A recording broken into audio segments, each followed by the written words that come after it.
የቀዳማዊ ልጅነት እድገት እንክብካቤ በኢትዮጵያ ብዙም የተለመደ አልነበረም። በአዲስ አበባ ብቻ ሳይሆን በአገር አቀፍ ደረጃ በፖሊስ ውስጥ ተካቶ በትኩረት ሊሰራበት የሚገባ ጉዳይ ነበር።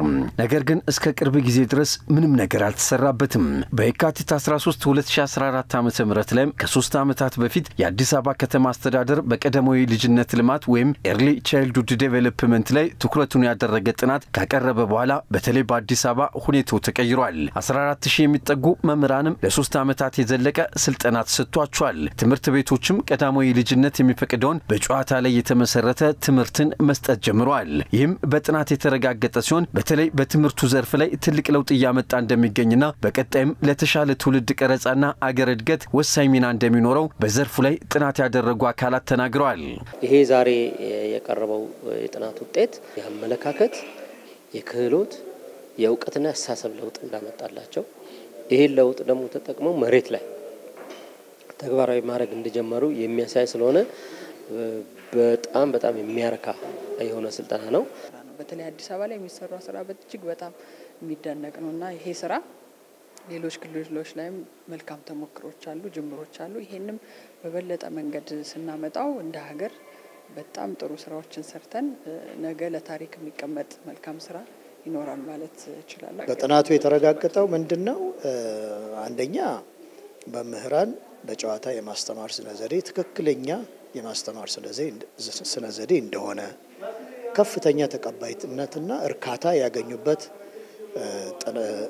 ስልጠና እንደሆነ በዚህ የተነሳ በራሳቸው ዕውቀት ላይ ክህሎትና አመለካከት ላይ ጉልህ የሚባል ለውጥ እንዳዩ ይህ የማስተማር ስነ ዘዴ ከዚህ በኋላ በዘላቂነት የሚቀጥል መሆኑን በቀዳማዊ ልጅነት ወይም ኤርሊ ቻይልድሁድ ዴቨሎፕመንት ላይ እየሰሩ የሚገኙ የአዲስ አበባ ከተማ ትምህርት ቤቶች ርዕሳነ መምህራንም ከተማ አስተዳደሩ የጀመረው ኢኒሼሽን በቅድመ ትምህርት በተለይም ከ4 እስከ 6 ዓመት ያሉ ህጻናት ላይ ከፍተኛ ለውጥ ያመጣላቸው እንደሚገኝና ተጠናክሮ መቀጠል እንዳለበት ገልጸውልናል።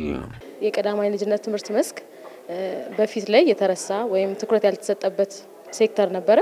አሁን ደግሞ በከተማም በሀገር አቀፍ ደረጃ ልጆች ከመሰረት ላይ ሲሰራባቸው ውጤቱ ምን ያህል ትርጉም እንዳለው ስለታወቀ ከመሰረት ጀምሮ የተሰራበት ነውና ይሄም እንደ ተቋም ብቻ ሳይሆን እንደ አንድ ወላጅም ጭምር ይገደኛልና ልጆች ከመሰረት ላይ ሲሰራባቸው ምርታማና ውጤታማ ዜጎች እንዲሆኑ ይረዳል። ልጆች በፊት ወደ ትምህርት ቤት አይመጡ ነበር። አሁን በጨዋታ የማስተማር ዘዴ ከመጣ በኋላ አብዛኛው ልጆች ወደ ትምህርት ቤት መጥተው በጨዋታ ሁለት ጥቅሞች ያገኛሉ። አንደኛ እየተጫወቱ በአካል ያድጋሉ፣ ሁለተኛ በአእምሯቸውም እንደዛው እያደገ ሳይንሱንም በአግባቡ እየተረዱት የሚሄድበት ሂደት ስለሆነ ትልቅ ጥቅም ነው ያለው ማለት ነው።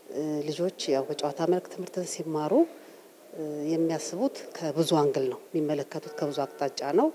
በዛ ውስጥ የተለያዩ አይነት ትምህርቶችን ያካትታሉ። በጨዋታ መልክ ሲማሩ ተረትም አለበት፣ አካባቢ ማወቅ ከማህበረሰብ ጋራ ከተለያየ አይነት አቅጣጫ ይሄ በጣም ለነሱ ጠቃሚ ሆኖ አይቻለውና በጨዋታ መልክ ሲማሩ ልጆቹም በጣም ደስተኞች አይምሯቸውም የነቃ ንቁ ትውልዶች ሆኖ አይቻለው ነው ባለበት የትምህርት የአዲስ አበባ ትምህርት ቢሮ ምክትል ኃላፊ የሆኑት አቶ ወንድሙ ኡመር በበኩላቸው የአዲስ አበባ ትምህርት ቤቶች ቅድመ ልጅነት ልማትን ታሳቢ ባደረገ መልኩ በቁሳቁስ እንዲሟሉ በማድረግ ላይ እንደሚገኙና የትምህርት ካሪኩለሙንም ጭምር በዚህ አውድ እንዲቀኝ በማድረግ በርካታ መምህራንም ይህንን ስልጠና እንዲወስዱ መደረጉን ገልጸዋል። የመምህራኑን አቅም ከመገንባት ጎን ለጎን ደግሞ ትምህርት ቤቶቻችንን ትራንስፎርም ማድረግ በተለይ ለጨዋታ የማስተማር ስነ ዘዴ እንዲሆን የክፍልና ከክፍል ውጭ ያሉ አደረጃጀቶችን ተማሪዎቻችን ተንቀሳቅሰው የሚጫወቱበት የመጫወቻ ቦታዎችን የማስተካከል ለዚህ ተግባር የሚሆን የመማር ማስተማሩን አውድ የሚቀይሩ መጫወቻ ግብዓቶችንም ጭምር የከተማ አስተዳደሩ ከፍተኛ በጀት በመመደብ ለትምህርት ቤቶች ስናቀርብ ቆይተናል። እንግዲህ በእቅዳችን መሰረት በ2016 ዓ.ም የ40 ትምህርት ቤቶችን ሙሉ ግብዓት አሟልተን ትራንስፖርት የማድረግ ስራዎች ተሰርተዋል። በያዝነው ዓመት ደግሞ 60 ትምህርት ቤቶች አስፈላጊው ግብዓት ተሞልቶላቸው እና መምህራኖቻቸውም በስልጠና አልፈው በጨዋታ የማስተማር ስነ ዘዴ ሙሉ ለሙሉ ትግበራ ውስጥ እያካሄድን ነው።